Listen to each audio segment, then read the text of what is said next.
ચૂંટણી પહેલા ઠેર ઠેર ભાજપના ઉમેદવારોનો વિરોધ થઈ રહ્યો છે। તેની વચ્ચે ફરી એક વખત સીએમ ભૂપેન્દ્ર પટેલનો આગવો અંદાજ સામે આવ્યો। ચૂંટણી પ્રચાર દરમિયાન સ્થાનિકો વિકાસના કામકાજને લઈને બીજેપીના ઉમેદવારો સામે રોષ ઠાલવી રહ્યા છે, જેના જવાબ આપવામાં ઉમેદવારોને પણ ફાંફા પડી રહ્યા છે। પરંતુ આ સ્થિતિને કેવી રીતે હેન્ડલ કરવી તેનો સચોટ ઉકેલ મુખ્યપ્રધાન ભૂપેન્દ્રભાઈ પટેલે આપ્યો।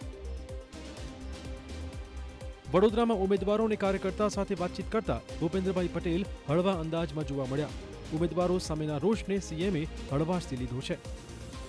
કોઈ સોસાયટીમાં ગયા અને ત્યાં કોઈ એક જણને કઈ તકલીફ હતી, ના સાંભળી હોય તો કુવા ભૂખતો થાય, બોલવામાં સ્વભાવ એવો હોય તો બોલે, આપણે કઈ બોલો આપણે રિએક્ટ થાય, આપણે શાંતિથી સાંભળવાનું। એ કામ સાચું હોય તો કરવાનું, ના સાચું હોય તો નહીં કરવાનું। સીએમએ હળવા મૂડમાં વિપક્ષોને પણ છાટક્યા। તેમણે કહ્યું કે વિપક્ષના ઉમેદવાર તો હાર્યા પછી ક્યાંય જોવા નથી મળતા। સીએમએ કાર્યકર્તાઓને હંમેશા હસતા રહેવાની અને પોઝિટિવ રહેવાની સલાહ આપી હતી। એટલું સાંભળવાનું ને સવારથી હાલ ટીવી રીલ એટલું બધું આવે। જો અત્યારે કેટલા આપણે એકદમ રસ્તા મોડે બધા બેઠા છીએ, તોય કેટલા બધા કામ થઈ ગયા।